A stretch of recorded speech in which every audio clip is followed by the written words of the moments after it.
प्रियंका वाड्रा के इशारे पर काम करते हुए कैप्टन अमरिंदर सिंह ने अब तक मुख्तार अंसारी को यूपी नहीं जाने दिया और इसके लिए यूपी पुलिस कई बार पंजाब से वापस बैरंग लौट चुकी है। लेकिन यूपी की कांग्रेसी सियासत की वजह से कैप्टन अमरिंदर सिंह की सरकार हर बार मुख्तार अंसारी की मेडिकल रिपोर्ट का बहाना बनाकर यूपी पुलिस को नहीं सौंप रही। लेकिन उत्तर प्रदेश की योगी सरकार माफिया मुख्तार अंसारी को पंजाब के रोपड़ जेल से यूपी लाने पर आमादा है। इसके लिए यूपी सरकार ने कानूनी काट निकाल ली है। मुख्तार के मेडिकल कवच का काट हासिल करने के लिए यूपी सरकार सुप्रीम कोर्ट की शरण में जा पहुंची। सुप्रीम कोर्ट ने यूपी सरकार की याचिका पर सुनवाई के बाद रोपड़ जेल अधीक्षक को 18 दिसंबर को एक नोटिस जारी किया था। उस नोटिस को रोपड़ जेल अधीक्षक को हैंड डिलीवरी करवाने की योजना यूपी सरकार ने बनाई है। इसके लिए गाजीपुर पुलिस की 2 सदस्यीय टीम को दिल्ली होते हुए रोपड़ और चंडीगढ़ रवाना किया गया। टीम दिल्ली जाकर यूपी के वकील गरिमा प्रसाद से नोटिस लेकर रोपड़ रवाना होगी और जेल अधीक्षक को नोटिस सौंपेगी। पंजाब में दर्ज रंगदारी के एक मामले में मुख्तार अंसारी पर केस दर्ज कर रोपड़ जेल ले जाया गया था। 2019 के लोकसभा चुनाव से पहले मुख्तार को बांदा जेल से पंजाब की रोपड़ जेल में शिफ्ट किया गया था। तब से मुख्तार रोपड़ जेल में बंद है। इस दौरान यूपी पुलिस की खूब किरकिरी हुई। वजह रही कि मुख्तार को पेशी के लिए यूपी लाने गई गाजीपुर और आजमगढ़ की पुलिस बैरंग ही वापस आ गई। गाजीपुर के मोहम्मदाबाद कोतवाली में दर्ज फर्जी दस्तावेजों पर असलहे का लाइसेंस लेने के मामले में प्रयागराज की एमपी एमएलए कोर्ट ने उसकी पेशी होनी थी। वहीं आजमगढ़ में दर्ज आपराधिक मामले में मुख्तार को वहां सेशन कोर्ट में पेश किया जाना था। मुख्तार को पेश करने के लिए कई बार नोटिस जारी तो किया गया, लेकिन नतीजा सिफर ही रहा। कोर्ट में विचाराधीन मामलों में पेशी के लिए गाजीपुर और आजमगढ़ की पुलिस कई बार रोपड़ जेल गई, लेकिन हर बार मेडिकल बोर्ड की रिपोर्ट का हवाला देकर मुख्तार को यूपी पुलिस को सौंपने से जेल प्रशासन ने आनाकानी की। दबाव बढ़ने पर जेल के अधिकारियों ने मुख्तार की मेडिकल रिपोर्ट भी यूपी पुलिस को सौंपी। आरोप ये लगाया कि पंजाब सरकार मुख्तार का बचाव कर रही है और यही वजह है कि उसको यूपी नहीं भेजा जा रहा। अंत में यूपी सरकार को इस मामले को लीगल चैनल से हैंडल करना पड़ा। Bureau report, news of India.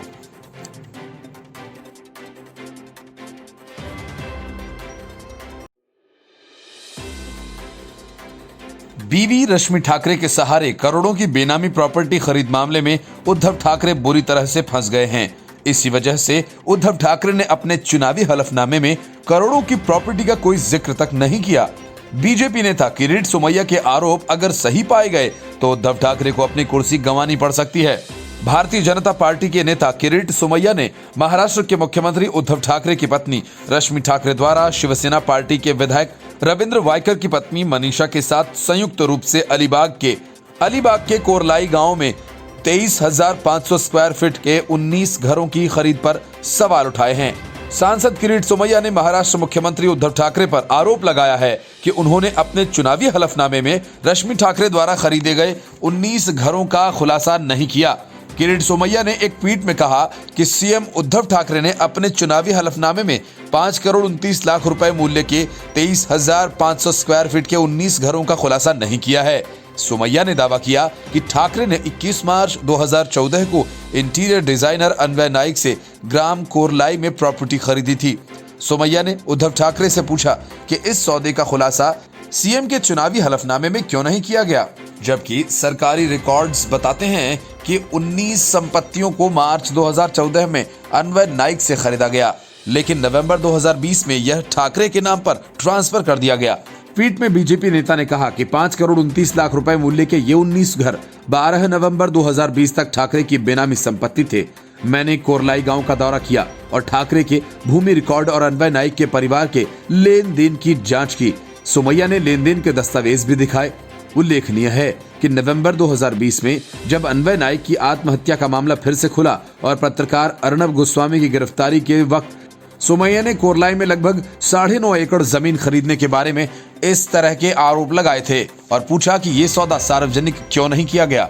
अन्वय नाइक और उनकी मां कुमुद नाइक को मई 2018 में अलीबाग स्थित उनके घर पर मृत पाया गया था। पुलिस के अनुसार कथित तौर पर सुसाइड नोट में अन्वय नाइक ने कहा था कि वह अपना जीवन समाप्त कर रहा है क्योंकि उसे टीवी एंकर अर्नब गोस्वामी और 2 अन्य लोगों द्वारा 5 करोड़ 40 लाख रुपए का बकाया भुगतान नहीं किया गया। किरीट सोमैया ने अर्नब की गिरफ्तारी के समय भी कहा था कि मई 2018 में आत्महत्या कर चुके अन्वय नाइक की पत्नी अक्षता और मुख्यमंत्री ठाकरे की पत्नी रश्मि ठाकरे के बीच 2014 में जमीन के 21 सौदे हुए थे। बीजेपी नेता सोमैया ने यह खुलासा इस बात को सामने रखने के लिए किया था कि ठाकरे और नाइक परिवारों के बीच पहले से ही आर्थिक लेन देन को लेकर संबंध रहे थे। Report, news of India.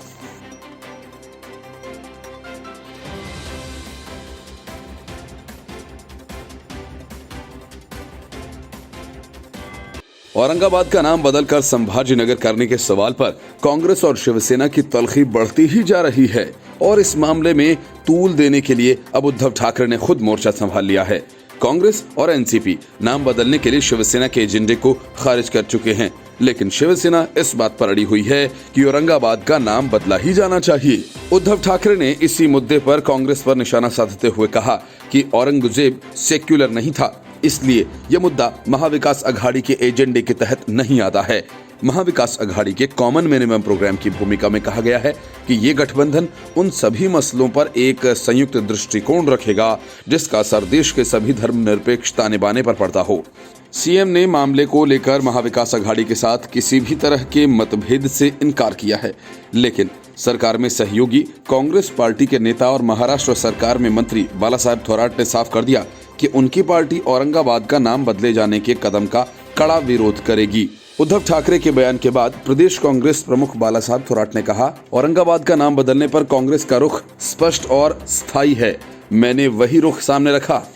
हमें यकीन है कि अपने रुख के बारे में हम मुख्यमंत्री उद्धव ठाकरे को ठीक तरह से समझाएंगे। मुद्दे पर महाविकास अघाड़ी में दरार के सवाल पर थोराट ने कहा कि ऐसा इसलिए है क्योंकि मामले को लेकर राजनीति की जा रही है। दरार से बचने के लिए कांग्रेस हमेशा से नाम बदलने के प्रस्तावों का विरोध करती रही।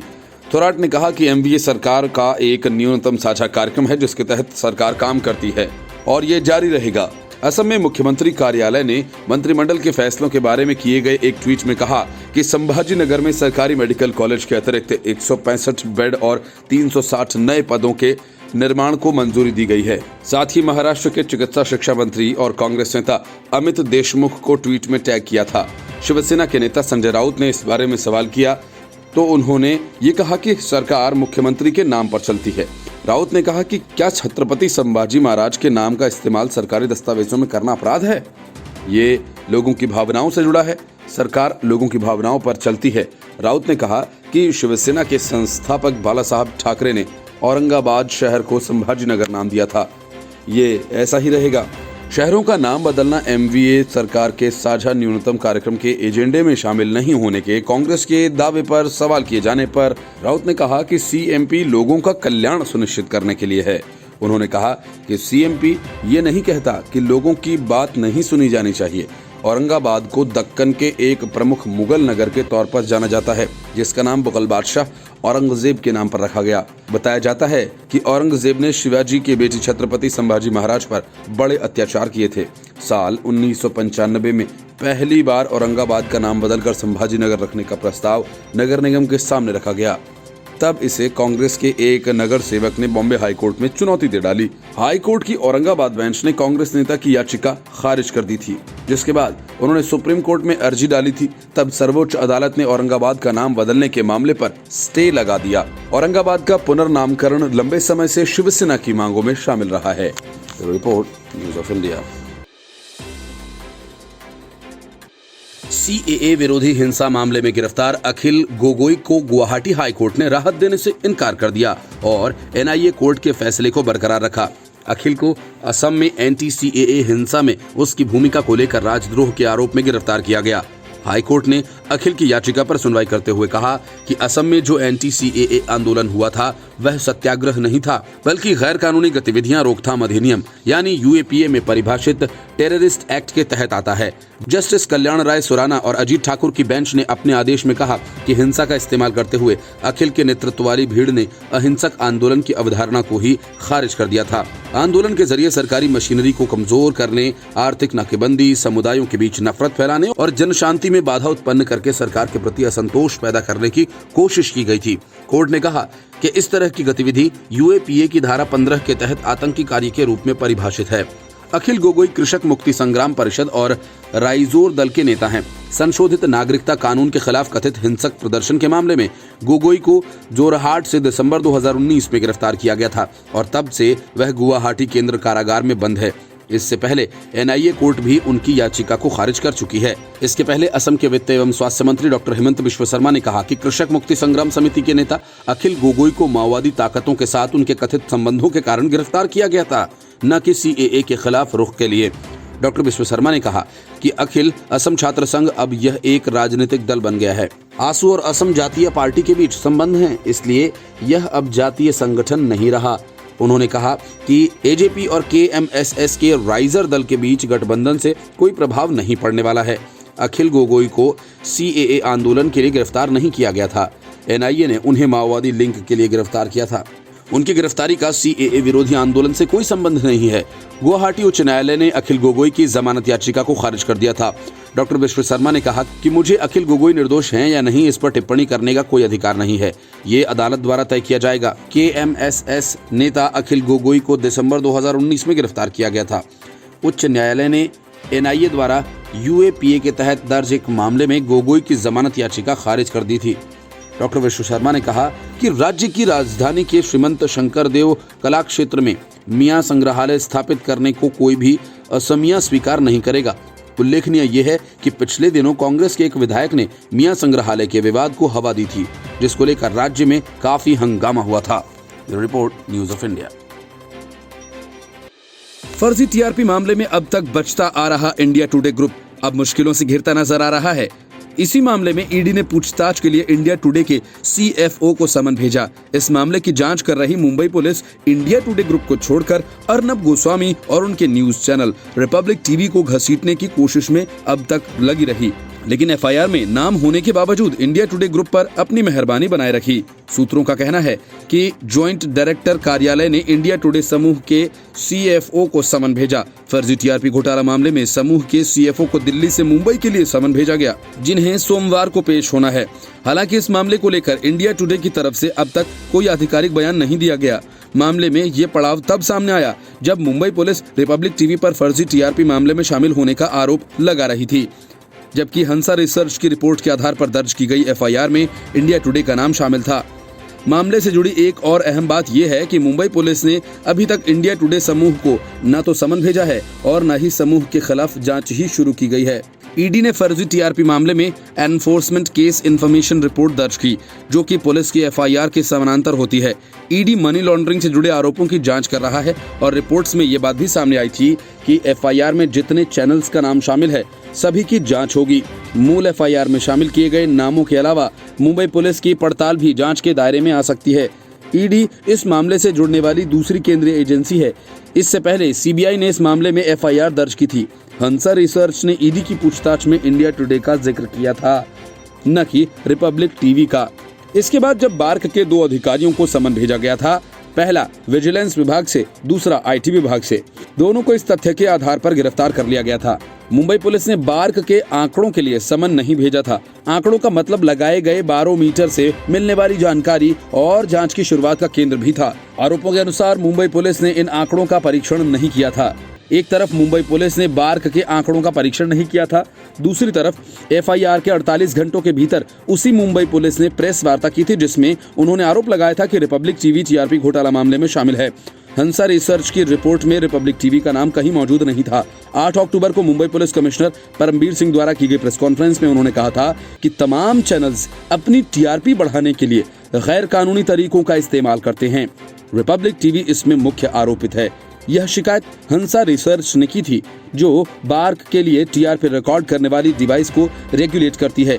शुरुआती एफआईआर में रिपब्लिक टीवी का नाम नहीं मौजूद था, बल्कि इंडिया टुडे को मुख्य आरोपित बनाया गया था। इसके बाद ऐसे कई सबूत सामने आए थे, जिससे ये पता चला कि मुंबई पुलिस ने तमाम लोगों को रिपब्लिक टीवी के खिलाफ बोलने के लिए उकसाया था।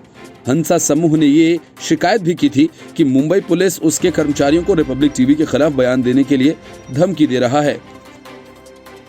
कृषि सुधार कानूनों का विरोध अभी भी जारी है। किसान आंदोलन के नाम पर ज्यादातर पंजाब के अकाली दल, कांग्रेस, आम आदमी पार्टी और कम्युनिस्टों से जुड़े किसान संगठन ही कर रहे हैं। किसान संगठन कानून की वापसी पर अड़े हुए हैं, लेकिन सरकार ने अपनी तरफ से साफ साफ कह दिया कि उनकी ब्लैकमेलिंग का खेल नहीं चलने वाला। सरकार ने स्पष्ट शब्दों में कहा कि कृषि सुधार कानून वापस नहीं लिए जा सकते, बल्कि बेहतर यही होगा कि अब वे इस मुद्दे पर सुप्रीम कोर्ट की शरण लें। 8वें दौर की बातचीत में सरकार ने अपना पक्ष रखते हुए कहा कि वह कानूनों में संशोधन पर जिम्मेदारी ले सकते हैं या मांगों पर विचार कर सकते हैं, लेकिन कानून रद्द करने का कोई प्रश्न ही नहीं उठता है। किसान संगठनों के पास ऐसी सूरत में दो ही विकल्प बचते हैं, या तो वे बेहतर सुझाव के साथ आगे आएं या फिर सुप्रीम कोर्ट को अंतिम फैसला लेने दें। पिछली सुनवाई में इस मुद्दे पर टिप्पणी करते हुए सुप्रीम कोर्ट ने एक समिति के गठन की बात कही थी, जिसमें सिर्फ पंजाब, हरियाणा या पश्चिमी यूपी ही नहीं बल्कि देश के कई अन्य किसान संगठन भी शामिल हों। सुप्रीम कोर्ट सोमवार को इस मामले से जुड़ी अगली सुनवाई करेगा। केंद्र सरकार की तरफ से मिली ये तीखी प्रतिक्रिया प्रदर्शन कर रहे किसान संगठनों के गले नहीं उतरी। उन्होंने इस मुद्दे पर सुप्रीम कोर्ट की तरफ से दखल दिए जाने की बात पर प्रतिरोध जताया। इस पर महिला किसान अधिकार मंच की कविता कुरुंगाती ने कहा कि ये लोकतंत्र के लिए निराशा भरा दिन है। एक चुनी हुई सरकार बातचीत के बीच में सुप्रीम कोर्ट का दरवाजा खटखटाती रही और चाहती है कि न्यायालय इस मुद्दे का हल निकाले। सुप्रीम कोर्ट के समक्ष अपनी मांग के धुंधले होने के डर से किसान संगठनों ने ये कहना शुरू कर दिया, उनका आंदोलन जारी रहेगा। अगर सुप्रीम कोर्ट भी उन्हें पीछे हटने के लिए कहता है, फिर भी वे पीछे नहीं हटेंगे। भारतीय किसान यूनियन एकता उग्राह के अध्यक्ष जोगिंदर सिंह उग्राह ने भी यही राग अलापा। उन्होंने कहा कि हमें इस बैठक से कोई उम्मीद नहीं थी। सरकार इन कानूनों को वापस लेने के लिए तैयार नहीं है, लेकिन हम इससे कम पर मानने वाले भी नहीं। इसी तरह क्रांतिकारी किसान यूनियन के अध्यक्ष दर्शन पाल ने कहा कि हम अपना मुद्दा सुप्रीम कोर्ट में नहीं रखेंगे। अगर सुप्रीम कोर्ट ने हमें प्रदर्शन रोकने का आदेश दिया, तब भी हम उनकी बात नहीं मानेंगे और अपना आंदोलन जारी रखेंगे। किसान संगठनों की दलील ये है कि मुद्दा नीतिगत मामलों से जुड़ा हुआ है, इसमें न्यायपालिका के हस्तक्षेप का कोई मतलब ही नहीं। जबकि केंद्र सरकार का कहना है कि विरोध उन कानूनों का हो रहा है जो संवैधानिक प्रक्रिया के अंतर्गत पारित किए गए हैं। इसलिए इस मुद्दे पर देश की सबसे बड़ी अदालत ही फैसला ले तो बेहतर होगा। केंद्र सरकार द्वारा लागू किए गए कृषि सुधार कानूनों को लेकर किसानों और भारत सरकार के बीच 8 दौर की बातचीत हो चुकी है। इस बैठक में भी कोई नतीजा नहीं निकला। एक तरफ किसान अपनी मांग पर अड़े हुए हैं, तो दूसरी तरफ केंद्र सरकार ने भी स्पष्ट कर दिया है कि वह कृषि सुधार कानून वापस नहीं लेगी। 15 जनवरी 2021 को किसान और सरकार के बीच अगली बैठक होनी है। वहीं सरकार का पक्ष रखते हुए कृषि मंत्री नरेंद्र सिंह तोमर ने कहा कि हम लोकतांत्रिक देश के नागरिक हैं। लोकतांत्रिक व्यवस्था में अगर कोई कानून लोकसभा और राज्यसभा से पारित होता है, तो वो सुप्रीम कोर्ट के पास उसका विश्लेषण करने के अधिकारी हैं। सुप्रीम कोर्ट में इस मुद्दे पर सुनवाई हो भी रही है। आज की बैठक में भी कृषि सुधार कानूनों पर चर्चा हुई है, लेकिन उसका कोई परिणाम निकल कर नहीं आया। सरकार का कहना है कि किसान तीनों कानून को वापस लेने के अलावा कोई विकल्प दें तो उस पर विचार संभव है, लेकिन किसानों ने कोई अन्य विकल्प प्रदान नहीं किया। किसानों के साथ अगली बैठक 15 जनवरी को तय की गई है। भारतीय किसान यूनियन के नेता राकेश टिकैत ने कहा कि जब तक सरकार कृषि कानून वापस नहीं ले लेती, तब तक हमारा आंदोलन जारी रहेगा। हम सरकार द्वारा तय की गई 15 जनवरी की बैठक में शामिल होंगे। हम यही हैं। सरकार संशोधन की बात कर रही है, लेकिन हमारी सिर्फ एक ही मांग है, कानून रद्द किए जाएं। Report news of India. काफिले पर हमले के बाद बीजेपी के राष्ट्रीय अध्यक्ष जेपी नड्डा एक बार फिर बंगाल पहुंचे और क्या ममता बनर्जी और क्या अभिषेक बनर्जी सब पर चुन चुन कर हमले किए। टीएमसी को तिरपाल चोर से लेकर बहुत कुछ कहा। तिरपाल चोर इसलिए कहा कि अम्फान तूफान के बाद केंद्र सरकार ने उन लोगों के लिए तिरपाल भेजे थे जिनका आशियाना तूफान की वजह से उड़ गया था। लेकिन आरोप है कि तिरपाल जरूरतमंदों को देने की जगह टीएमसी के लोगों ने अपने अपने घरों में रख लिए। बर्धमान में राधा गोविंद मंदिर में पूजा करने के बाद बीजेपी के राष्ट्रीय अध्यक्ष जेपी नड्डा ने एक जनसभा को संबोधित किया। स्वामी विवेकानंद को नमन करने के बाद उन्होंने कहा कि जनसैलाब देखकर स्पष्ट है कि ममता का जाना तय है। जेपी नड्डा ने कहा कि नरेंद्र मोदी सरकार ने किसानों का बजट 6 गुना बढ़ा दिया है। इसी के साथ स्वामीनाथन कमेटी की रिपोर्ट को पीएम मोदी ने लागू किया। नड्डा ने कहा कि अब जब ममता की जमीन खिसक चुकी है तो उन्हें किसान याद आ रहे हैं, लेकिन अब पछताए होत क्या जब चिड़िया चुग गई खेत। जेपी नड्डा ने कहा कि अब किसानों को मदद देने का क्या फायदा जब चिड़िया खेत पहले ही चुग चुकी है। बंगाल के लोगों ने तय कर लिया है कि आपको जाना है, बीजेपी को लाना है। नड्डा ने कहा कि ममता केंद्र की योजनाओं में अपना नाम लगाकर चला रही हैं, लेकिन नाम बदलने से ममता दीदी क्या क्या बदलेंगी? नरेंद्र मोदी लोगों के दिलों में बसे हैं। जेपी नड्डा ने कहा कि ममता ने वादा किया था कि वो माँ, माटी और मानुष के लिए काम करेंगी, लेकिन ममता बनर्जी ने तो तौलाबाजी, तुष्टीकरण, तानाशाही के लिए काम किया। नड्डा ने कहा कि यहाँ अंतिम संस्कार के लिए भी कट मनी देनी पड़ती है। जेपी नड्डा ने एक दिवसीय दौरे पर पश्चिम बंगाल में एक मुट्ठी चावल अभियान की शुरुआत की और इस अभियान के तहत भारतीय जनता पार्टी बंगाल में करीब 73 लाख किसानों से डोर टू डोर मुलाकात करेगी। अभियान के तहत जेपी नड्डा ने किसानों से एक मुट्ठी चावल लिया और ये कार्यक्रम 24 जनवरी तक चलेगा। किसानों से ये चावल लेकर भारतीय जनता पार्टी 25 से 30 जनवरी तक कम्युनिटी किचन चलाएगी। इस किचन में किसानों और गरीबों को खाना दिया जाएगा।